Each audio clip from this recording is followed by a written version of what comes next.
இவைகளுக்கு பின்பு, நான் எவைகளுக்கு பின்பு அப்படி ஒரு கேள்வி வருது இல்லையா? இவைகளுக்கு பின்பு, தேர் ஆஃப்டர். அல்லேலூயா. எவைகளுக்கு பின்பு, அதனுடைய 1வது அதிகாரம் 19வது வசனத்தை வாசிங்க.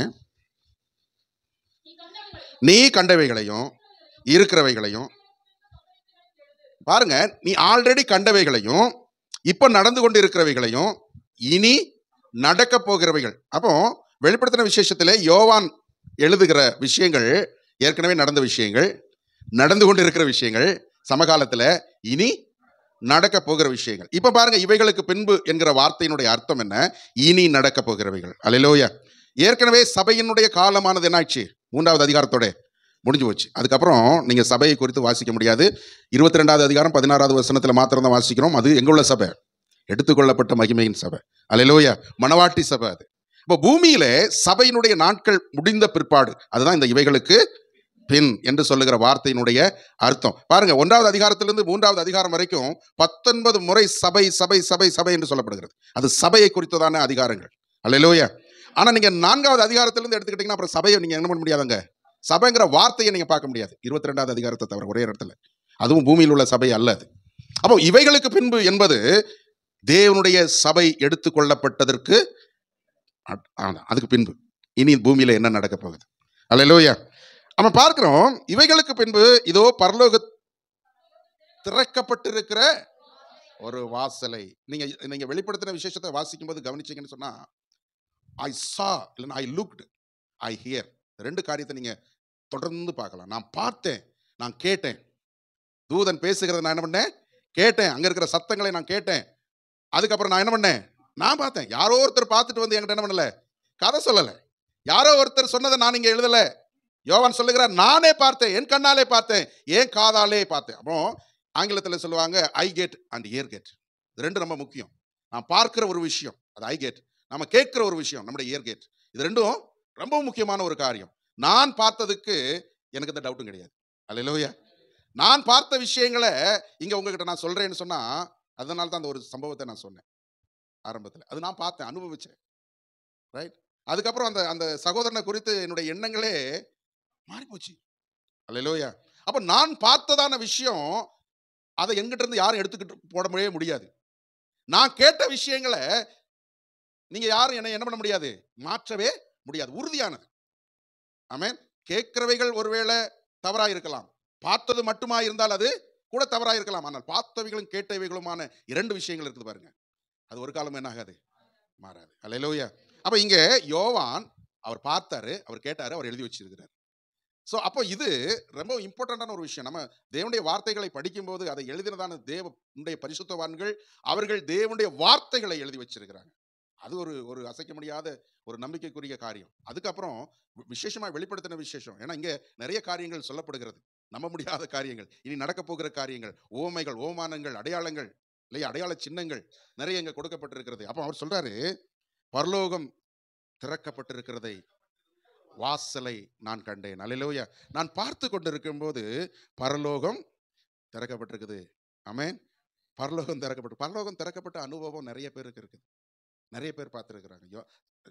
ஸ்தேவனை குறித்து நான் வாசிக்கும் போது அவன் என்ன பண்ணுகிறான், தோ வானம் திறக்குது, வானம் திறக்குது, அங்க ஒரு வாசல் திறக்குது. அல்லேலூயா. ரிச்சர்ட் உம்பரண்டை குறித்து நீங்க வாசிச்சீங்கன்னு சொன்னா, ரஷ்யாவில் அதனுடைய இரும்பு திரை நாட்டினுடைய காலத்தில் அவர் சிறைச்சாலையில் அடைக்கப்பட்டிருந்த நாட்களிலே அவருடைய புஸ்தகத்திலே ஒரு சாட்சியை எழுதுகிறார். அங்கே எழுதும்போது இந்த ரகசிய சபையை நடத்தி கொண்டிருந்த ஒரு போதகரை என்ன பண்ணிட்டாங்க, அவங்க அரெஸ்ட் பண்ணிட்டாங்க. அந்த சபை அண்டர் கிரவுண்ட் சர்ச் அது. அதை நடத்தி கொண்டிருந்த அந்த அந்த பாஸ்டரை அவங்க அரெஸ்ட் பண்ணிட்டாங்க. இப்போ அவரை என்ன பண்ணுறாங்க, அவங்க தண்டனை கொடுக்குறாங்க. அவரை சொல்கிறாங்க, உன்னோட சபையில் இருக்கிற மக்களை நீ காமிச்சிட்டேன்னா உன்னை என்ன பண்ணிடுறோம், விட்டுறோம். அப்போ இவர் எப்படி காமிப்பார், எல்லாம் தன்னுடைய பிள்ளைகள் இல்லையா, ஆவிக்குரிய பிள்ளைங்க. அவர் சொல்ல, நீங்கள் வேணா என்னை கொண்டு போட்டுருங்க, நான் அவங்களை என்ன பண்ண மாட்டேன், காட்ட மாட்டேன். அப்போ பயங்கரமான அந்த ஐஸு தண்ணியில் அவரை கொண்டு போய் நிற்க வைக்கிறார். அப்படியே சுத்துக்கும் ஐஸு அந்த தண்ணியில் அவரை நிற்க வைக்கிறாங்க. நிற்க வைக்கும்போது அவருக்கு தண்டனையை நிறைவேற்றுகிற ஒரு அதிகாரி மேலே பார்க்கும்போது வானம் திறந்திருக்கிறத அவன் பார்த்தான. பரலோகம் அப்படியே திறந்திருக்கிறத அவர் பார்க்கல, ஆனால் அவருக்காக வானம் திறக்கப்பட்டதை அவன் பார்த்து அவனும் இறங்கி அந்த தண்ணியில் நின்றுட்டான். அல்லேலூயா. வானம் திறக்கப்படுகிறது பார்க்கிறது என்பது ஒரு அபூர்வமான பயங்கரமான ஒரு காரியம். யோவான் சொல்றான், வானம் திறக்கப்பட்டிருக்கிறது. வானம் திறக்கப்பட்டது மட்டும் கிடையாது, ஒரு சத்தம் கேட்குது, என்ன பண்ணு, நீ ஏறி வா, நீ பூமியில இருந்து பார்க்க வேண்டிய ஆள் கிடையாது, மேல வந்துரு, நீ மேல வந்துரு, பாரு, விஷயங்களை பாரு. அல்லேலூயா. ஸோ எனக்கு அன்பான கர்த்தருடைய பிள்ளைகளை, நாங்கள் ஒரு தடவை எங்கள் ஊரில் டீ ஃபேக்ட்ரி இருக்குது கேரளாவில். ஒரு தடவை அந்த ஃபேக்ட்ரியை பார்க்கணும்னு நாங்கள் போனோம். அந்த ஃபேக்ட்ரி பார்க்க போன உடனே, அங்கே போன உடனே அதை சுற்றி பார்க்கறதுக்கு ஒரு டூர் கைடு எங்களோட கூட வந்தார். அவர் எங்களுக்கு ஒவ்வொரு விஷயமா சொல்லி கொடுத்தார். அல்லேலூயா. இது போல ஒரு தூதன் யோவானை கைட் பண்றார். நீ வா, உனக்கு நான் நிறைய விஷயங்களை என்ன பண்ண போறேன், நான் காமிக்க போகிறேன். வாசிங்க, அடுத்து வாசிங்க. ஆ ம் ம் ஆமாம். இங்க பாருங்க, நான் என்ன ஆயிட்டேன், ஆவிக்குள்ளானேன். நான் ஆவிக்குள்ளானேன். இந்த ஆவிக்குள்ளானேன்ங்கிற இந்த ஒவ்வொரு வார்த்தையையும் ஒவ்வொரு ஒவ்வொரு பிரசங்கமா பண்ணிட்டு இருக்கலாம். அல்லேலூயா. ஆவிக்குள்ளானேன்ங்கிறதுக்கான அர்த்தம் என்ன, அதை நான் உங்களுக்கு விலைக்கு சொல்ல முடியாது. நான் நேற்று சொன்னேன்னு நினைக்கிறேன், நான் வேதாகம கல்லூரியில் சேர்ந்தது ஒரு பெரிய ஆக்சிடென்ட் அல்லது ஐ மீன் பைபிள் காலேஜில் நான் போய் சேர்ந்தது ஒரு பெரிய ஆக்சிடென்ட். எங்கள் அப்பா என்னை கைகளை பிடிச்சி அரெஸ்ட் பண்ணி கொண்டு போய் அங்கே கொண்டு போய் தள்ளிட்டார். அப்போ அங்கே மற்ற சகோதரர்கள் எல்லாம் அவங்க தரிசனம் ஆண்டவர் கொடுத்து ஊழியத்துக்கு ஆண்டவர் அழைச்சி பயங்கரமான சாட்சி, அவங்க சாட்சியெல்லாம் கேட்கும்போது பயங்கரமாக இருக்கும். ஆனால் நமக்கு ஒன்றுமே கிடையாது, சொல்கிறதுக்குன்னு ஒரு அனுபவம் கிடையாது, ஒன்றும் கிடையாது. ஏதோ சரி சோறு போடுறாங்க ஃப்ரீயாக, வீடு மாதிரி கிடையாது. வீட்டிலனா எப்போ பார்த்தாலும் அப்பா என்ன பண்ணுவார், அப்படின்ட்டு இருப்பார், கல்லை தூக்கி எறிவார், கட்டையை தூக்கி அடிப்பார், எது சிக்குதோ. காலையில் வேலைக்கு போகும்போது 2 அடி அடிச்சு தான் போவார், திரும்பி வந்தோடனே திரும்ப அடிப்பார். ஏன்னு எதுக்குன்னாலும் கேட்கறது கிடையாது. காலையில் போகும்போது ஒரு நாள் கேட்டேன் நான், ஏன் காலையில் போகும்போது ஏன் அடிச்சுட்டு போகிற நீ அப்படின்னு. அவன் சொன்னார், ஏதாவது நீ தப்பு பண்ணுவேன், அதுக்காக அட்வான்ஸாகவே உனக்கு என்ன பண்ணிடுறேன், 2 அடியை கொடுத்துட்டு போகிறேன் நான். அல்லேலூயா. திரும்பி வந்து அடிப்பார். அப்போ ஒரு நாள் கேட்டேன் தாங்க முடியாமல், ஏன் திரும்ப வந்து அடிக்கிறேன், ஏதாவது பண்ணியிருப்பேன் நீ இல்லையா. போகும்போது பண்ணுவேன், வரும்போது பண்ணியிருப்பேன், அது கரெக்டாக தான் இருக்கும், வேற அதில் தப்பெல்லாம் கிடையாது. வாங்குறது எல்லாமே கணக்கோட தான் வாங்கிக்கிட்டு இருந்தேன். அல்லேலூயா. அப்போது அங்கே போய் சேர்ந்த உடனே இந்த என்னோட கூட நம்ம சேர்முடியாக வந்தவங்க கிடையாது, அதுக்காக பொருத்தனை பண்ணி தங்களை ஆண்டவருக்கு ஒப்பு கொடுத்து வந்தவங்க எல்லாம் நைட்டு ஜெபம் பண்ணும்போது அந்நிய பாஷையில் நிறைஞ்சி ஜெபம் பண்ணுவாங்க. நமக்கு ஆவியும் கிடையாது, அனலும் கிடையாது. நம்ம உட்காந்து எல்லாத்தையும் வேடிக்கை பார்க்குறது. ஒவ்வொருத்தரும் என்ன மாதிரியான ஸ்டைலில் பண்ணிக்கிட்டு இருக்கிறாங்க, அதை என்ன மாதிரி அதை. அதில் ஒரு சகோதரன் தங்கையான்னு சொல்லிட்டு சிவாசியில் இப்போ ஊழியம் செஞ்சுட்டு இப்போ சமீபத்தில் அவர் மரித்து போனார். அவர் மதுரை உசிலம்பட்டியை சேர்ந்தவர். அவருடைய அனுபவம் ரொம்ப பெருசு. அவர் முழங்காலில் இப்படியே நிற்பார், நின்றுட்டே ஜெபம் பண்ணுவார், ஆவியில் நிறைஞ்சிருவார். நிறைஞ்சிட்டாருன்னா முட்டியிலே நடக்க ஆரம்பிச்சிருவார். எனக்கு அவர் நடக்கும்போது எனக்கு வேடிக்கையாக இருக்கும். முட்டியில் இப்படியே போவார், அந்நிய பாஷை பேசிட்டு போவார். நான் அவரை கையை பிடிச்சி அப்படியே டாய்லெட்டுக்குள்ளே கொண்டு விட்டுருவேன். பயங்கர சேட்டையெல்லாம் பண்ணும். ஒரு நாள் அவர் போகிற வழியில் உப்பு போட்டு வச்சுட்டேன், கல் உப்பு. அப்புறமும் அப்படியே போய்கிட்டே இருப்பார். நமக்கு ஒன்றுமே இல்லை, அதனால அதனுடைய அந்த எக்ஸ்பீரியன்ஸ் நமக்கு தெரியும். ஆவிக்குறி ஆகிறதுனா என்னன்னு அப்போ எனக்கு தெரியாது. அதனால அந்த காலத்தில் அறியாமையின் காலத்தில் செய்த பாவங்களை ஆண்டவரே.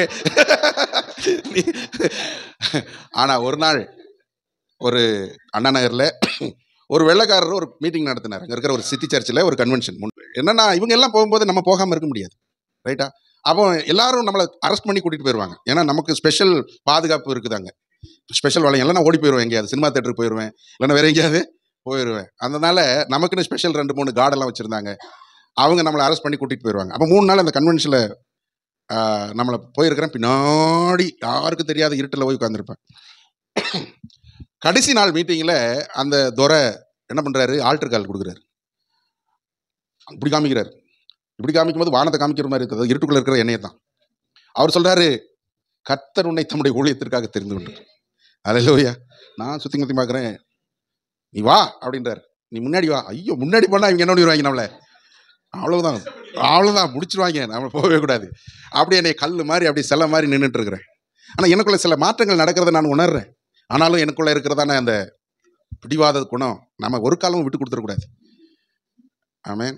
அப்போ அவர் திரும்ப திரும்ப திரும்ப திரும்ப சொல்லிக்கிட்டே இருக்கிறாரு. அவரும் விட மாட்டேன்றார். 1-2 வார்த்தை சொல்லி அது பிடிவாதமாக இருக்கிறாரு.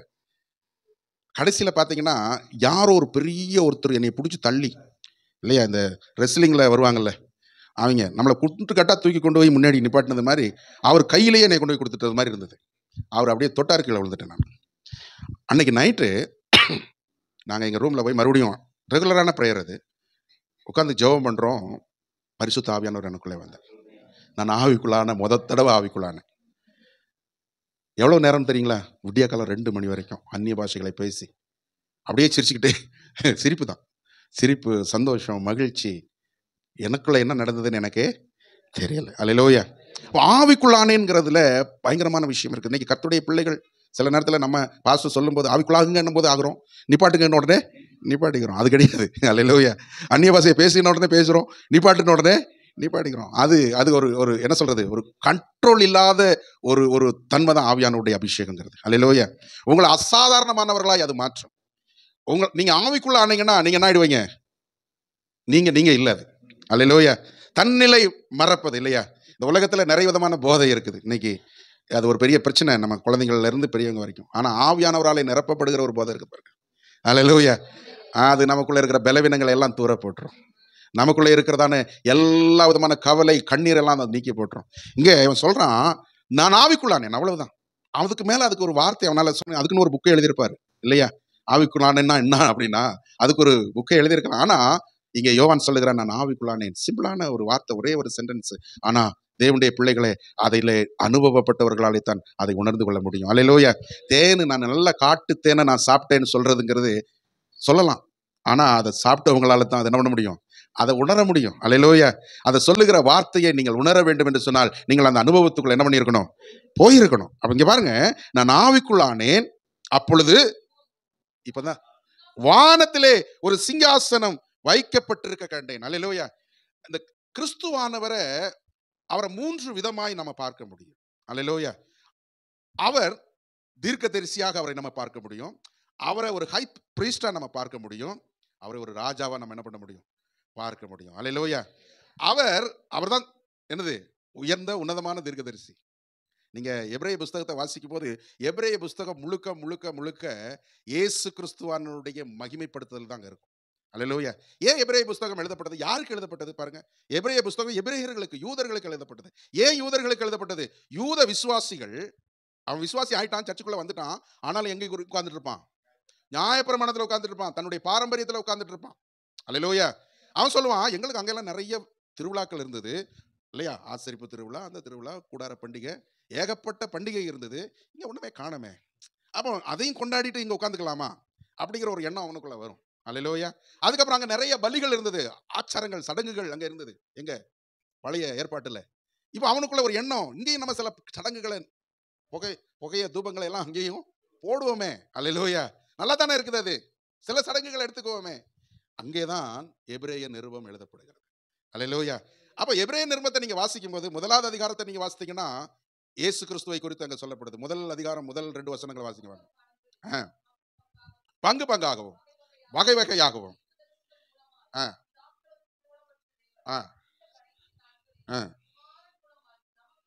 அல்லேலூயா. பூர்வ நாட்களிலே பங்கு பங்காக வகை வகையாக யார் மூலமாய் நம்மோட பேசினார் ஆண்டவர்? தீர்க்கதரிசிகள் மூலமாய் பேசினதான ஆண்டவர் இந்த திருச்சபையின் நாட்களிலே, கடைசி நாட்களிலே தம்முடைய குமாரன் மூலமாக நேரடியாகவே நம்மோட பேசுகிறார். இப்ப நமக்கு பெரிய தீர்க்கதரிசி யாரு? கிறிஸ்து தான் நம்முடைய தீர்க்கதரிசி. இங்க சொல்றாரு, உங்க தீர்க்கதரிசிகளை விட கிறிஸ்து பெரியவர். அல்லேலூயா. நீங்க பெருமை கொள்றீங்களா? ஏசாயா எங்களுடைய தீர்க்கதரிசி, எரேமியா எங்க தீர்க்கதரிசி, மோசே எங்களுடைய தீர்க்கதரிசி. அவர்கள் எல்லோரை காட்டிலும் கிறிஸ்து பெரியவர். அல்லேலூயா. அதே மாதிரி நீங்க கீழே வந்தீங்கன்னு சொன்னா அதனுடைய 4வது வசனத்தை வாசிங்களேன். இவர் தேவதூதரை பார்க்கலாம். பாருங்க. ஆமா, இவங்க சொல்றது காபிரியல் தூதன் எங்களுக்கு இருக்கிறாரு, மிகாவேல் தூதன் எங்களுக்கு இருக்கிறாரு. அல்லேலூயா. பழைய ஏற்பாட்டு எபிரேயர்களுக்கு அதுல ஒரு பெருமை, எங்களுக்கு அந்த தூதன் இருக்கிறாரு, இந்த தூதன் இருக்கிறாரு. நாம சொல்லுவோம், எங்களுக்கு எல்லா தூதர்களை காட்டிலும் விசேஷித்தவர் இயேசு எங்களுக்கு இருக்கிறார். அல்லேலூயா. அப்போ இது அதுக்குள்ள போனேன்னா நான் அங்க போயிடுவேன் இல்லையா? நம்ம திரும்ப இங்க வந்துடும். அப்ப நீங்க எபிரேய புஸ்தகத்தை நீங்க இந்த மைண்டோட வாசிங்க.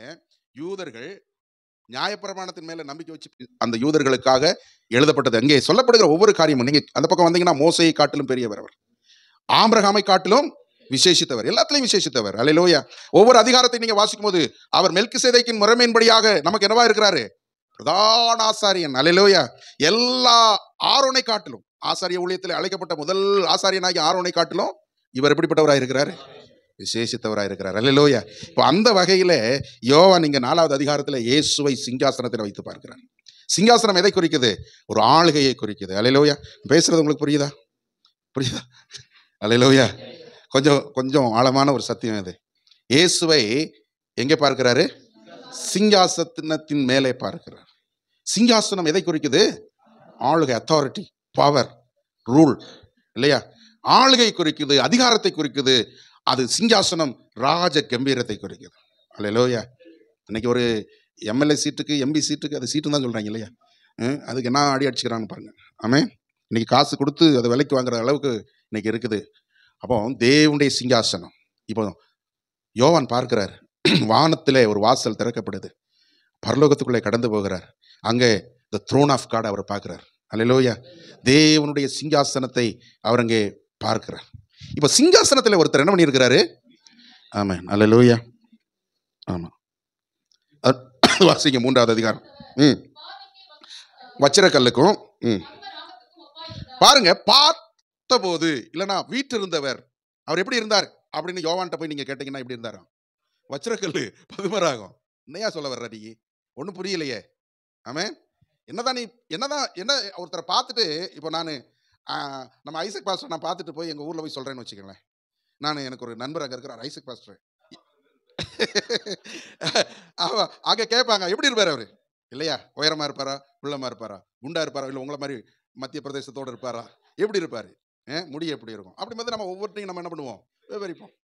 நல்ல கருப்பு முடி, அவருக்கு டை அடிச்சிருக்காரா தெரியல, இல்லை இயற்கையாகவே கருப்பு முடி. அல்லேலூயா. இங்கே இவன் சொல்கிறான், வீட்டில் இருக்கிறவர் எப்படிப்பா இருக்கிறாரு அப்படின்னா, அவர் வச்சிரக்கல்லுக்கும் பதுமராகத்துக்கும் இருக்கிறார். இது அடையாளம். அல்லேலூயா. இந்த அடையாளங்களுக்கு பின்னாடி நம்ம போகணும். வீட்டில் இருக்கிறவரை நம்ம அறிந்து கொள்ள வேண்டும் என்று சொன்னால் யோவானுடைய அடையாளங்களுக்கு பின்பாக நம்ம போகணும். அதுதான் வேதத்தினுடைய ஆழம் என்பது, வேதத்தினுடைய ரகசியம் என்பது. இப்போ கர்த்தருடைய வார்த்தை எப்படிப்பட்டது? அது எப்படிப்பட்டது? மறைந்திருக்கிற ஒரு பொக்கிஷம். அல்லேலூயா. அதை நீங்க தேடணும். ஒரு பொக்கிஷம் உங்களுக்கு சீக்கிரமா என்ன ஆயிடுது? கிடைச்சிடாது. ஆமே.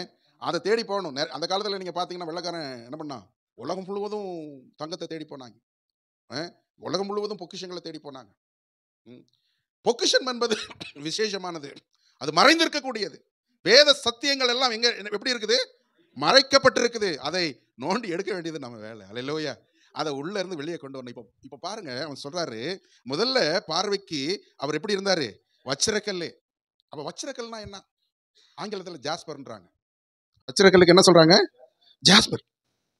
இது ஒரு மல்டி கலர். இந்த வைரம் இல்லையா? வைரங்கள் எத்தனை வகைப்பட்டது? 9 வகைப்பட்டது.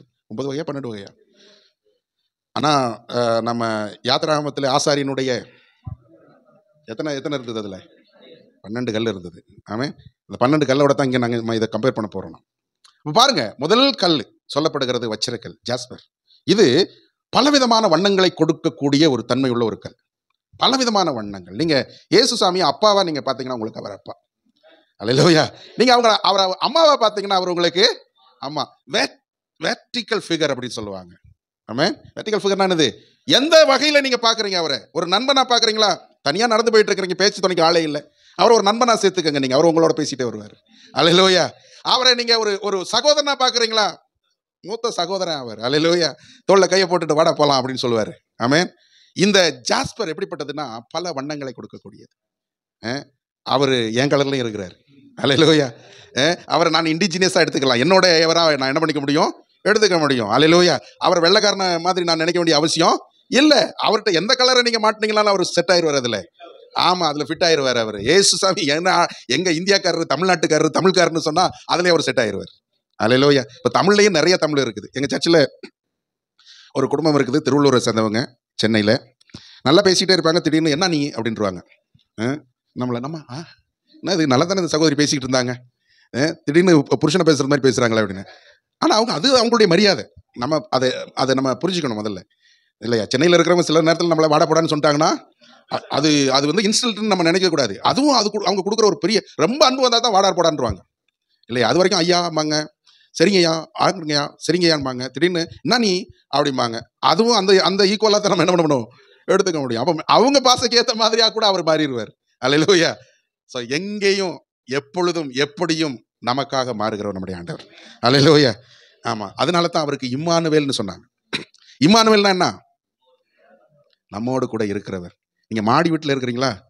அங்க மாடி வீட்டில் நல்ல ஒரு பெட்ரூம் நீங்க கொடுத்தீங்கன்னா அதுல அவர் இருந்துக்குவார். நீங்க குடிசை வீட்டில் இருக்கிறீங்களா? உங்க குடிசைக்குள்ள கூழ குடிச்சிட்டு உங்க கூட அவரு இருந்துவார். எந்த இடத்துக்கும் செட் ஆவார். அவரை பார்த்துட்டு யோவான் வந்து சொல்றாரு, அவர் எப்படி இருக்கிறாரு? வச்சிரக்கல்ல போல இருக்கிறார். அப்படின்னா என்ன அர்த்தம்?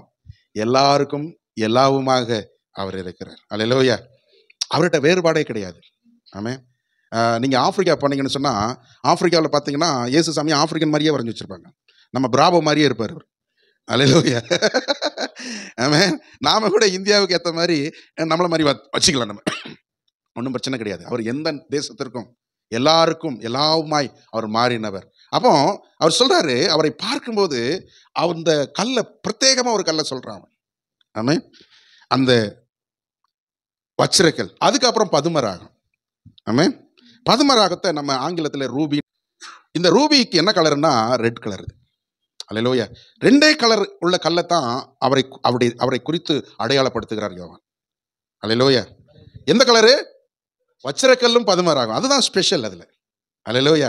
இயேசுவை இன்னொரு வகையில நீங்க பாத்தீங்கன்னா அவருடைய ரத்தம் இல்லாம நம்ம இன்னைக்கு இங்க இல்லை. ஆமென். இன்னைக்கு அவரு யாருன்னு எனக்கு தெரியாது. நாங்க நிக்க வேண்டிய தேவையே இல்லை. இன்னொரு அடையாளம் அவருக்கு என்னது? அவர் சிவப்பானவர். அல்லேலூயா.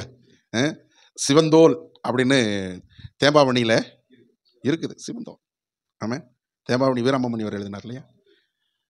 அந்த என்ன சொல்றது, அந்த யூரோப்பியன் மிஷினரி நம்ம ஊர்ல வந்து இயேசுசாமி எழுதுகிறார். அவருடைய நிறம் என்ன? சிவந்தோன். சிவப்பு நிறத்தை உடையவர். அவர் சிவப்பு நிறத்தை உடையவர்னா எப்ப பார்த்தாலும் சிவப்பா இருந்தார்னு இல்லை. இரத்தங்களினாலே அவருடைய வாரினாலே அவருடைய சரீரம் என்ன பண்ணப்பட்டது? கிழிக்கப்பட்டது. ஆணிகளினாலே அவருடைய கரங்கள் துளைக்கப்பட்டது. அவர் சரீரத்தை நீங்க பாத்தீங்கன்னா இப்ப எப்படி இருக்குது?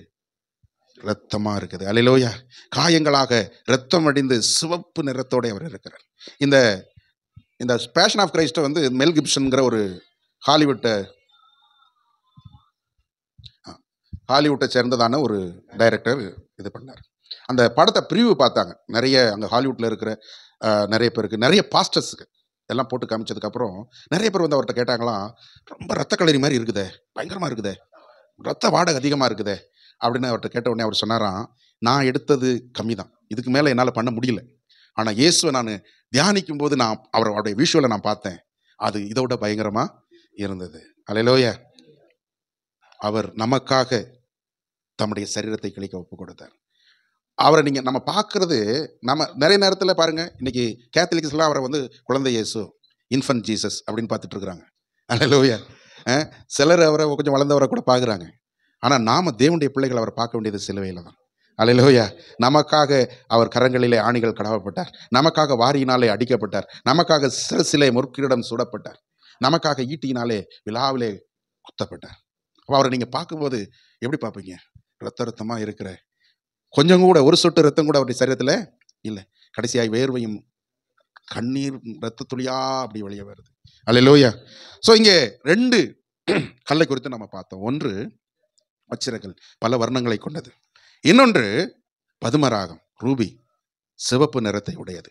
இப்போ இந்த சிங்காசனத்தில் அதோட முடிஞ்சிடல. இது வீட்டில் இருக்கிறவருக்கான அடையாளம், அதோட முடிஞ்சிடல. இதை சுத்துக்கும் என்ன இருக்குது?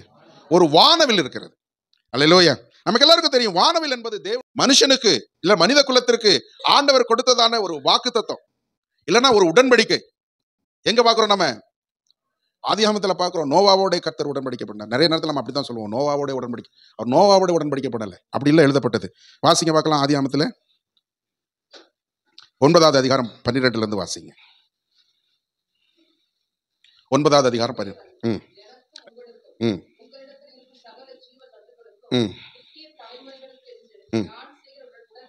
நல்லா கவனிங்க. நோவாவுக்கு கொடுக்கப்பட்ட பொருத்தனை அல்ல, நோவாவுக்கு கொடுக்கப்பட்ட உடன்படிக்கை இல்லை. ஆண்டவர் என்ன சொல்றாரு பாருங்க, எனக்கும் உங்களுக்கும் என்றால் சகல மனுஷ ஜாதிகளுக்கும், உங்களிடத்தில் இருக்கிற சகல ஜீவ ஜந்துக்களுக்கும், மிருகங்களோடும் ஆண்டவர் உடன்படிக்கை பண்ணுகிறார். அல்லேலூயா. நீங்க நல்லா கவனிச்சீங்கன்னா, இதுக்கு முன்னாடி இந்த ஜலப்பிரவாகத்துக்கு முன்னாடி மனுஷனுடைய அக்கிரமம் பூமியில என்ன ஆயிடுச்சு? பெருகி போச்சு. ஒன்னும் கண்ட்ரோல் பண்ண முடியல, பயங்கரமாயிடுச்சு. அன்னைக்கு ஆரம்பிச்சிட்டானுங்க. இன்னைக்கு பாக்குறோம் பாருங்க, இதெல்லாம் நோவா காலத்திலேயே தொடங்கிடுச்சு, ஆரம்பிச்சிட்டாங்க.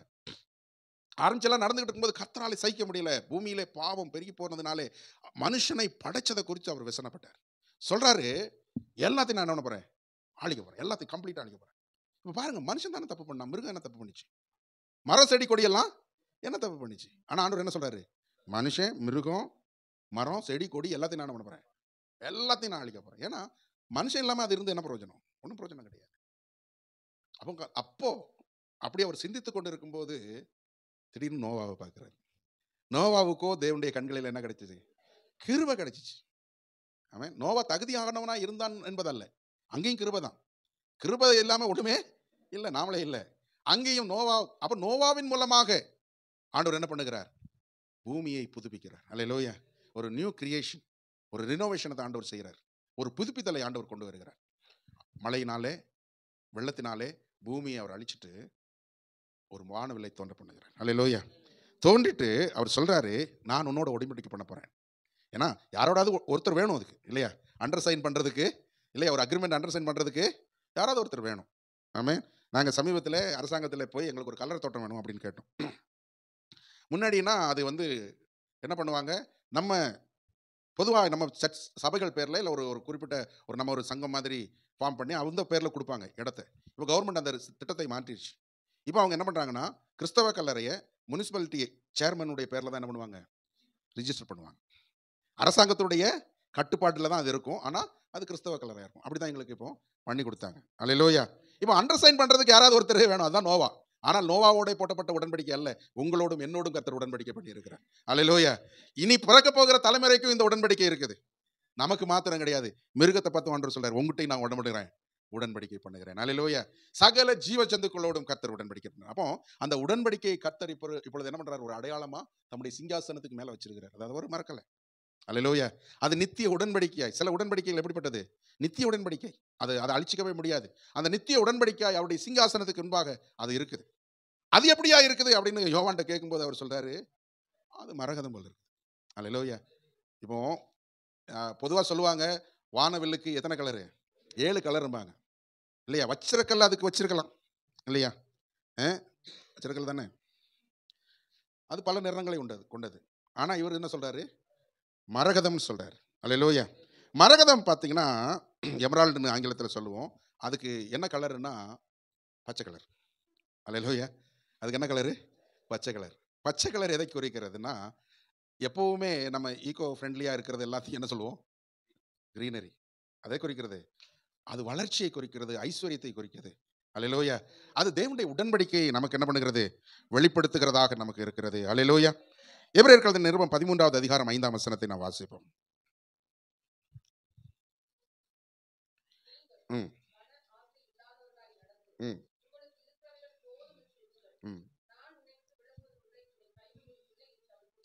நான் உன்னை விட்டு விலகுவதும் இல்லை, உன்னை கைவிடுவதும் இல்லை என்று அவர் உங்களுக்கு சொல்லி இருக்கிறாரே. இதுதான் உடன்படிக்கை. நான் உன்னை விட்டு விலகுவதும் இல்லை, கைவிடுவதும் இல்லை. ஆனா நம்ம ஜெபம் பண்ணும்போதெல்லாம், ஏன் ஆண்டவரே என்னை கைவிட்டுட்டீரு, ஏன் எங்க போயிட்டு நீரு, இல்லையா? பொதுவாக ஏதாவது பிரச்சனை வந்துச்சுன்னா நம்ம என்ன நினைக்கிறோம்? ஆண்டவர் என் கூட இல்லையா, எங்க போயிட்டாரு அவரு? எவ்வளவு நேரம்? இன்னும் 10 நிமிஷம் இருக்குதா? நான் ஸ்டார்ட் பண்ணவே இல்லை. ஓகே, நான் சீக்கிரமாக முடிக்கிறேன். அப்போ தேவனுடைய உடன்படிக்கையானது யாரோட கூட இருக்குது? தேவனுடைய பிள்ளைகளோட இருக்குது, உங்களோட இருக்குது, எங்கூட இருக்குது. கர்த்தர் நமக்கு ஒரு உடன்படிக்கையை கொடுத்திருக்கிறார் என்றால், ஒரு வாக்குத்தத்தத்தை கொடுத்திருக்கிறார் என்றால், அது நம்மோடு கூட அது இருக்கிறது. அல்லேலூயா. சோ எனக்கு அன்பான தேவனுடைய பிள்ளைகளே, கர்த்தர் தம்முடைய ஜனத்தோட, உலகத்தில் இருக்கிற அத்தனை ஜீவ ஜந்துக்களோட ஒரு உடன்படிக்கை பண்ணியிருந்தார். இப்ப தேவனுடைய அந்த சிங்காசனத்தை சுற்றிலும் அங்கே அந்த உடன்படிக்கை இருக்கிறத நம்ம என்ன பண்ணுகிறோம்? பார்க்கிறோம். அல்லேலூயா. சோ நம்முடைய ஆண்டவர் உடன்படிக்கையில உண்மை உள்ளவர். நாம ஒருவேளை மறந்துடலாம், அவர் என்ன பண்ண மாட்டாரு, அதை மறக்கவே மாட்டாரு. 2 தீமோத்தேயுவின் புஸ்தகம் 2வது அதிகாரம் 12வது வசனத்தை வாசிங்க. 2 தீமோத்தேயு 2ஆம் அதிகாரம் 12ஆம் வசனம்.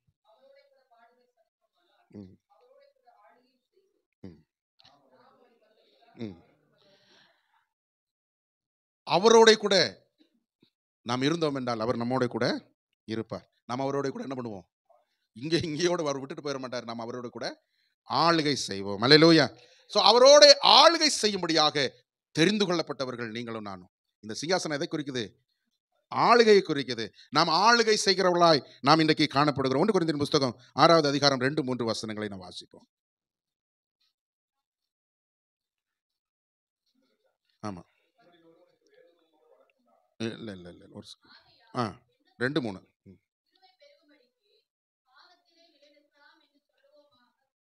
1 கொரிந்தியரா? 1 ஆ.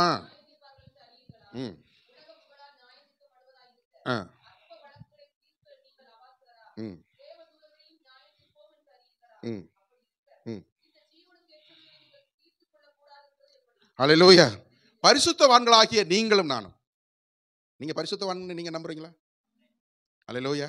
பவுலுடைய நிருபங்களை நீங்க வாசித்தீங்கன்னா, விசேஷமா கொரிந்தியர் நிருபத்தைய நீங்க வாசித்தீங்கன்னா, இல்லன்னு சொன்னா அதனுடைய ரோமர் நிருபங்களை நீங்க வாசித்தீங்கன்னா, அவர் கொடுக்கிற ஒரு அட்ரஸ் இருக்குது. பவுல் நிருபங்களுக்கு கொடுக்கிற ஒரு அட்ரஸ். என்ன அட்ரஸ் தெரியுமா? கொரிந்துவான பரிசுத்தவான்களுக்கு. ஹல்லேலூயா. ரோம பட்டணத்தில் இருக்கிற பரிசுத்தவான்களுக்கு. ஒரு சபையை பவுல் அட்ரஸ் பண்றது அப்படிதான் அட்ரஸ் பண்றாரு. அங்கே இருக்கிற ஒவ்வொரு அந்த சபையில் இருக்கிற ஒவ்வொருவரும் யாரு? பரிசுத்தவான்கள். கொஞ்சம் பேர் பரிசுத்தவான்கள், கொஞ்சம் பேர் பரிசுத்தவான்கள் ஆகும்படியாக அழைக்கப்பட்டவர்கள். அல்லேலூயா. அது ப்ராசஸ்ல இருக்கிறாங்க. கொஞ்சம் பேர் ஆல்ரெடி ஆயிட்டாங்க. அவங்க முதல்ல விசுவாசிங்க. வேதத்திலே தேறின அறிவுள்ளவர்கள் அவர்கள் என்ன ஆயிட்டாங்க? பரிசுத்தவான்களா ஆயிட்டாங்க. அல்லேலூயா. இன்னும் கொஞ்சம் பேர் என்ன பண்ண போறாங்க? ஆயிட்டு இருக்கிறாங்க. கொஞ்ச நாள் ஆயிருவாங்க. ஆமென். இன்னும் கொஞ்ச நாள்ல அவங்களை கர்த்தர் தம்முடைய அந்த பரிசுத்தவான்களுடைய லிஸ்ட்ல கொண்டு வந்துருவார். அப்போ பரிசுத்தவான்கள் உலகத்தை என்ன பண்ண போறாங்க? நம்ம நியாயம் தீர்க்க போறோம். அப்படி இருக்கும்போது நம்முடைய சின்ன சின்ன பெட்டி கேஸ் எடுத்துட்டு நம்ம எங்க போறோம்? போலீஸ் ஸ்டேஷன் போய்கிட்டு இருக்கிறோம். அல்லேலூயா. நாமளே ஜட்ஜே நம்ம தான். ஆனா எங்க போயிட்டு இருக்கிறோம்? ஒரு கான்ஸ்டபிள்கிட்ட போய் ஐயா இந்த மாதிரி ஆயிடுச்சியா, வந்து ஏதாவது பஞ்சாயத்து பண்ணி வைங்கன்னு நம்ம தேடி போயிட்டு இருக்கிறோம். பவுல் அதை பத்தி ரொம்ப வருத்தத்தோட சொல்றாரு. நீங்கள் நியாய தீர்ப்பில் அறிகிறா, உலகம் உங்களால் நியாயம் தீர்க்கப்படுவதா இருக்கு. இன்னைக்கு எத்தனை ஜட்ஜஸ் இருக்கிறானோ, எத்தனை உங்க ஏரியாவில் யார் யார் பஞ்சாயத்து கட்ட பஞ்சாயத்து எல்லாம் பண்ணிக்கிட்டு இருக்கிறாங்களோ அவங்க எல்லாம் நீங்க என்ன பண்ண போறீங்க? ஒரு நாள் நம்ம நியாயம் தீர்க்க போறோம். ஏப்பா என் ஊர்ல நீ தானே என்னையே நியாயம் தீர்க்க வந்த அப்படின்னு ஒரு நாள் நம்ம சொல்லி நியாயம் தீர்க்க போகிறவங்களா இருக்க. தேவ தூதர்களை நியாயம் தீர்ப்போம் என்று அறிகிறீர்களா? அப்படி இருக்கு. இவங்களை மட்டும் கிடையாது. சில நேரத்தில் நம்ம என்ன பண்ண போறோம்? யார் இந்த தேவதூதர்கள்? விழுந்து போன தேவதூதர்கள். அவங்களையும் நம்ம என்ன பண்ண போறோம்? நியாயம் தீர்க்க போகிறோம். அல்லேலூயா. அப்படி இருக்க இந்த ஜீவனுக்கு ஏற்றவைகளை குறித்து நீங்கள் தீர்த்து கொள்ளக்கூடாது இருக்கிறது எப்படி? சின்ன சின்ன விஷயங்கள், சின்ன சின்ன சண்டைகள், சின்ன சின்ன கோபங்கள் இதெல்லாம் பெருசாக்கி. நான் ஒரு பையனுக்கு கல்யாணம் பண்ணி வச்சேன். நல்ல ஒரு பொண்ணை பார்த்து கிட்டத்தட்ட ஒரு 15-16 வருஷம் முடிஞ்சு வச்சவங்க. கல்யாண வாழ்க்கை நல்லா இருந்தது. திருமண வாழ்க்கை. 2 பேரும் எப்பவும் பைக்கில் ஒன்றா போவாங்க. பார்க்கும்போது சந்தோஷம். நம்ம பண்ணி வச்ச பிள்ளைங்க அருமையாக இருக்கிறாங்க. ஒரு நாள் இந்த பையன் திடீர்னு ஓடி வந்தான். வந்து சொன்னான், ஐயா நீ தானே கல்யாணம் பண்ணி வச்ச, இன்னைக்கு அவனுக்கு எனக்கு டைவர்ஸ் வாங்கி கொடு அப்படின்னா. டேய் நான் அப்படிலாம் பண்ண முடியாதப்பா, கல்யாணம் பண்ணி வைக்கிறதுக்கு தான் எனக்கு என்ன இருக்குது? ஆமாம், சேர்த்து வைக்கிறதா இருக்குது. சரி என்ன விஷயம் சொல்லு அப்படின்னா. அடங்கவே மாட்டேன்றா அப்படின்னா. அல்லேலூயா. அப்போ நான் கேட்டேன், டேய் 15-16 வருஷமா அந்த பிள்ளை கவர்மெண்ட் வேலை பார்க்குது, நல்ல சம்பளம் வாங்குது. என்னைக்காவது ஐயா நல்ல பிள்ளையை பார்த்து எனக்கு கல்யாணம் பண்ணி வச்சுங்க அப்படின்னு ஏதாவது ஒரு ஹோட்டலில் போய் சாப்பாடு வாங்கி கொடுத்துருக்கியா? எனக்கு நல்ல பிள்ளையை கல்யாணம் பண்ணி வச்சியான்னு ஒரு ட்ரெஸ் வாங்கி கொடுத்துருக்கியா? நீ நல்லா இருக்கும் போதெல்லாம் என்கிட்ட வரவே கிடையாது. அப்படியே ஓடுனேன், அப்படியே வந்துட்டு இருந்தேன், இப்படியே சொல்லிட்டு போனேன். பிரச்சனை வந்த போகிற மாதிரி 15 வருஷத்துக்கு முன்னாடி 16 வருஷத்துக்கு முன்னாடி எவன் நமக்கு கல்யாணம் பண்ணி வச்சான்னு தேடி பிடிச்சி என்கிட்ட வந்திருக்கிறியே அப்படின்னு நான் கேட்டேன். அப்புறம் பிரச்சனை வந்தால் உங்ககிட்ட வராமல் வேற யார்கிட்ட போகிறது? அப்போ நல்லா இருக்கும்போது நீ என்கிட்ட வரணும் இல்லை? அல்லேலூயா. அப்போ பாருங்க, சின்ன சின்ன விஷயத்துக்காக நம்ம என்ன பண்ணிட்டு இருக்கிறோம்? நாம நம்ம வழக்கை கொண்டு போய் மற்றவங்க கிட்ட கொடுத்துட்டு இருக்கிறோம். நீங்களே ஜட்ஜு. ஆண்டவர் சொல்றாரு, நீங்களே நியாயாதிபதிகள். உங்க வழக்கை கூட நீங்களே என்ன பண்ணிக்கலாம்? தீர்த்து கொள்ளலாம். அல்லேலூயா. உங்க வழக்குகளை இப்போ நீங்க கணவன் மனைவியா 2 பேரா இருக்கிறீங்கன்னா உங்க பிள்ளைய ஜட்ஜா வச்சுக்கோங்க. நீயே ஒரு தீர்ப்பு சொல்லுப்பா, நல்ல தீர்ப்பா அப்படின்னு 2 பேரும் கை கட்டி நில்லுங்க அவங்க முன்னாடி. ஈஸியா வாக்கி ஈஸியா வழக்கு தீர்ந்துரும். அல்லேலூயா. அப்போ தேவனுடைய பிள்ளைகளை கர்த்தர் நம்மை பார்க்கிற விதமே வேற. நம்ம அதை புரிஞ்சுக்கிட்டோம்னு வச்சுக்கோங்க. நம்ம ஊர்ல சொல்லுவாங்க, இந்த ஆணைக்கு காது ஏன் பெருசா இருக்குதுன்னா எதுக்கு இருக்குது? அது சரீரத்தை அதால என்ன பண்ண முடியாது, பார்க்கவே முடியாது. ஒரு நாள் அதுக்கு என்ன வந்துடும்? மதம் வந்துடும். ஆமே. அப்போ அது தனக்கு மேல இது வரைக்கும் உட்கார்ந்து அந்த காதுக்கு இடையில அந்த கம்பை வச்சு குத்துற இல்லையா, அந்த ஆணியை வச்சு குத்துறவனை பிடிச்சி கீழே போட்டு 4 மிதி மிதிச்சிடும். யானைக்கு தன் பலன் தெரியாது. அதுபோல தேவ பிள்ளைகள் இதுவரைக்கும் தங்கள் பலனை என்ன பண்ணாம இருக்கிறாங்க? அறியாது இருக்கிறாங்க. பிசாசு நம்மளை என்ன பண்ணிருக்கான்? இன்னைக்கும் நம்ம கண்ணை மறைச்சு வச்சுட்டு இருக்கிறோம். நாம நினைக்கிறோம், ஆண்டவரே என் பக்கத்து வீட்டில் இருக்கிறவனுடைய கண்ணை திறவும் ஆண்டவரே. நாம ஜெபம் பண்ண வேண்டியது நமக்காகத்தான். தன் பலன் அறியாது இருக்கிற தேவ பிள்ளைகள் இன்னைக்கு நிறைய பேர் இருக்கிறாங்க. அல்லேலூயா. என் பலம் என்னன்னு எனக்கு தெரியல, நான் நியாயாதிபதியா இருக்கிறேன். அல்லேலூயா. ஆமா. ஆனா நானும் பக்கத்து போலீஸ் ஸ்டேஷன்ல போய் தானான்னு வருது. எங்க ஊர்ல தானான்னு சொல்லுவாங்க. பக்கத்து போலீஸ் ஸ்டேஷன்ல போய் இப்படி நின்னுட்டு கைய தட்டி குனி விழுந்து போய் நான் நின்னுட்டு இருக்கிறேன். அல்லேலூயா. தேவனுடைய பிள்ளைகளே, நம்மை கர்த்தர் உயரமும் உன்னதமுமான சிங்காசனத்திலே வீற்றிருக்கிற நம்முடைய ராஜாவுடைய பிரதிநிதிகளாக இந்த உலகத்திலே வைத்திருக்கிறார். அல்லேலூயா. சோ நாம விசேஷித்தவர்கள் என்பதை நாம் அறிந்து கொள்ள வேண்டிய கட்டாயத்திலே நாம் இருக்கிறோம். அல்லேலூயா. அப்ப நாம விசேஷித்தவர்கள் என்பதை நாம் உணர்ந்து கொள்ளுகிற ஒரு காலம் வரும்போது தான், அதை என்னைக்கு நம்ம அறிந்து கொள்ளுகிறோமோ அன்னைக்கு நம்ம சூழ்நிலையே மாறிடும். அல்லேலூயா. அன்னைக்கு நம்ம கத்திரிக்காய் வீட்டில் இல்லைன்னு கவலைப்படவே மாட்டோம். அல்லேலூயா. அன்னைக்கு உப்பு இல்லைன்னு நம்ம என்ன பண்ண மாட்டோம், கவலைப்பட மாட்டோம். அல்லேலூயா. ஸோ அன்றைக்கு நம்முடைய சிந்தனைகளையே கர்த்தர் மாற்றி போட்டுருவார். அன்றைக்கு நம்முடைய எண்ணங்களை ஆண்டவர் மாற்றி போட்டுருவார். சின்ன வீட்டில் யாராவது நம்மளை திட்டினா கூட, ரைட்டு ஏதோ என்னை திட்டுறதுனால உனக்கு சந்தோஷம் வருதுன்னா இன்னும் 2 சேர்த்து திட்டிக்கோ அப்படி சொல்லிட்டு போயிட்டே இருப்போம். ஆமே. ஆமா. எங்க சபையில விசுவாசிங்க சொல்றாங்க, ஏன் பாஸ்டர் யார் திட்டினா கூட சிரிச்சுக்கிட்டே இருக்கிறீங்க. அது ஒரு காலம் வந்தது. கோவம் வந்து நேரா போய் நெஞ்ச நிமித்தி சண்டைக்கு போன காலமெல்லாம் இருந்தது. இப்போ திட்டுனா சந்தோஷமா இருக்குது. யாராவது நம்மளை திட்ட மாட்டாங்களா அப்படிங்கிற லெவல்ல இருக்குது. ஏன்னா யாராவது நம்மளை பேசிட்டாங்கன்னா அவர் நம்மளை உயர்த்திக்கிட்டே இருக்கிறாரு. அல்லேலூயா. யாராவது நம்மளை வீம்பா யாராவது நம்மளை வம்புக்கு இழுத்தாங்கன்னா, எங்க சர்ச்சுக்கும் பக்கத்து இடத்துக்கும் ஒரு பிரச்சனை இருக்குது. சொல்லி முடிச்சிடறேன். 10 நிமிஷம் கொடுத்தீங்க. ஏன்னா இன்னும் நான் பாதி கூட முடியல. நான் முடிச்சிடறேன். நான் எங்க சபை லேண்டுக்கும் பக்கத்து லேண்டுக்கும் ஒரு பிரச்சனை. அப்போ எனக்கு முன்னாடி இருந்த ஊழியக்காரங்க அதை ஒரு காம்பவுண்ட் பண்ணாமல் விட்டுட்டாங்க. அதுதான் பிரச்சனை. இப்போ என்ன ஆயிடுச்சுன்னா, அவருக்கு கொஞ்சம் இடம் வந்து புறம்போக்கு இடம் இருந்தது. பட்டா லேண்டோட சேர்ந்து கொஞ்சம் புறம்போக்கு இடம் இருந்தது. அதுக்கு அந்த பக்கம் லேண்டு வந்து இந்தியன் நேவியோட லேண்டு. நேவினா தெரியுமா? கடற்படையோட இடம். கடற்படை இடம், அதுக்கப்புறம் இன்னொருத்தர் இடம், அதுக்கு அடுத்த இடம் தான் எங்கள் சர்ச் லேண்டு. அப்போ என்ன ஆச்சுன்னா, இந்த நேவி அவங்க வந்து காம்பவுண்ட் போட்டாங்க. அவங்களுக்கு காம்பவுண்டு போடும்போது இந்த எங்கள் பக்கத்து வீட்டு இடத்துக்காரர் கொஞ்சம் தண்ணி இனியை போட்டு வந்து அந்த ஆஃபீஸர் முன்னாடி போய் நின்று, ஓய் என்ன நீ என் இடத்துக்குள்ளே வந்து காம்பவுண்ட் போட்டுட்டு இருக்கிற அப்படின்னு கொஞ்சம் ரஷ்ஷாக பேசின உடனே, மொபைலை உன்னை போலீஸ் ஸ்டேஷனில் வச்சிருவேன் பாரு, உன்னை நான் உள்ளே வச்சிருவேன் பாருன்னு உடனே அவன் இந்த இந்தியாவில் வந்து நேவிக்கு இருக்கிற பவர் வேறு யாருக்கும் கிடையாது. அந்தமான்ங்கிறதே அவங்களுக்குள்ள இடம் தான். என்றைக்கு அவங்க காலி பண்ண சொல்கிறாங்களோ அன்றைக்கி நாங்கள் என்ன பண்ணணும், காலி பண்ணணும். இன்றைக்கி அங்கே பட்டா இருக்கிற லேண்டு கூட அந்த ஒரு அது கீழே அதில் இருக்குது. என்ன இருக்குது, என்றைக்கு அவங்க காலி பண்ண சொல்கிறாங்களோ அன்றைக்கி நீங்கள் எல்லாம் காலி பண்ணிட்டு போயிடணும், அவன் ஊரை போயிடணும். அப்போ அந்த மாதிரி இருக்கும்போது அவன் சொல்லிட்டான், இப்படியா நீ சொல்கிற அப்படின்னு மொத்த இடத்துக்குள்ளேயே வந்துட்டார். அவன் பாட்டுக்கு அந்த வழியில் கட்டிட்டு போயிருந்திருப்பான். போயிருந்தா ஒரு 2 அடி 3 அடி போயிருக்கும். நீ கேஸ் தானே போட போகிற, என்னை உள்ளே தானே வைக்க போகிற, அப்படியே மொத்தத்தையும் தூக்கிட்டு போயிட்டான். எவ்வளவு அவருக்கு அந்த என்க்ரோச்மெண்ட் லேண்ட் இருந்ததோ அதையும் தாண்டி பட்டா லேண்டுக்குள்ளேயும் வந்து கட்டிட்டு போயிட்டாங்க. இப்போ அவங்க கட்டினதை இடிக்க முடியுமா? முடியவே முடியாது. அது கோர்ட்டில் கேஸ் போட்டார், கோர்ட்டு வந்து அதை தள்ளுபடி பண்ணிடுச்சு. இப்போ அவருக்கு பட்டா இடத்துல இருக்கிற லேண்டே இப்போ என்ன இல்லை. அப்போ எங்களுக்கும் கொஞ்சம் என்ன இருந்தது, என்க்ரோச்மெண்ட்டு கொஞ்சம் இருந்தது. ஸோ நாங்கள் அந்த லேண்டை இப்போ அவரோட லேண்டுன்னு கொஞ்சம் சண்டைக்கு வந்துட்டு இருக்கிறார், என்னோடது லேண்டு. அப்போ அவர் என்ன பண்ணாருன்னா, வாடகைக்கு சில கெட்ட வார்த்தை பேசுகிற சில ஆத்தாங்களுங்களை கூட்டிகிட்டு வந்துட்டார். ஆமாம், பயங்கரமான கூட்டம். எங்கேருந்து கூட்டு வந்தான்னு தெரியாது. அதுங்க ரோட்டில் வந்து நின்று ஒன்றும் புடவையை வரிஞ்சு கட்டிக்கிட்டு, டேய் பாஸ்டர் வெளியே வாடானுங்க. ஆமாம், வந்து ஒரு நாள் சண்டே ஒரு ஞாயிறு ஆராதனை நடந்துகிட்டு இருக்கு, சங்கீத பகுதி தான் முடிச்சிருக்கிறேன் நான்.